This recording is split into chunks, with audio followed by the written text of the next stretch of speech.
Iran विरुद्ध Israel अमेरिकेचा हा युद्धाचा फटका सध्या बसतोय आणि गॅस नंतर आता पेट्रोलला सुद्धा याचा फटका बसताना दिसतोय। राज्यात काही ठिकाणी स्पीड पेट्रोल 2 रुपयांनी महागलंय। पाहूयात याच संदर्भातली महत्त्वाची माहिती। इराण अमेरिका इस्रायल युद्धाचा फटका गॅस नंतर पेट्रोललाही बसू लागलाय। पुण्यामध्ये पेट्रोलच्या दरात 2 रुपयांनी वाढ झाली आहे। 111 रुपये 68 पैशांचं पेट्रोल 113 रुपये 77 पैशांवर पोहोचलंय।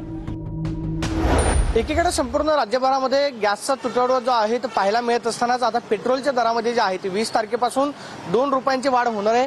पुण्यामधल्या सगळ्या पेट्रोल पंपांवरती 2 रुपयांची वाढ जी आहे ती 20 तारखेपासून केली जाईल। सध्या पुणे शहरामध्ये पेट्रोल जे आहे ते जवळपास 111 रुपये 68 पैशांनी मिळत आहे, तर 20 तारखेपासून हे पेट्रोल जे आहे 113 रुपये 77 पैशांनी मिळणार आहे। तिकडे सोलापूरमध्ये स्पीड पेट्रोलच्या दरात 2 रुपयांनी वाढ झाली आहे। त्यामुळे स्पीड पेट्रोल हे 111 वरून 113 रुपयांवर पोहोचलंय। रत्नागिरीमध्ये पेट्रोल पंपावर पॉवर पेट्रोलमध्ये 2 रुपये 9 पैशांनी वाढ झाली आहे। HPCL, BPCL आणि इंडियन ऑइल अशा तेल कंपन्यांच्या पॉवर पेट्रोलच्या दरामध्ये वाढ करण्यात आली आहे। आखाती देशातील युद्धाचा परिणाम आता जाणवू लागलेला आहे।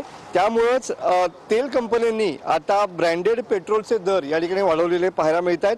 पेट्रोल पंपावरील पॉवरच्या पेट्रोलमध्ये 2 रुपये 9 पैशांनी वाढ झालेली पाहायला मिळते आहे। आपण सध्या रत्नागिरीतल्या माळनाका परिसरातल्या पेट्रोल पंपावरती आहोत आणि बघू शकता की सकाळी 6 वाजल्यापासून या ठिकाणी हे पॉवर पेट्रोलचे दर जे आहेत ते वाढलेले पाहायला मिळत आहेत। Iran Israel अमेरिकेतला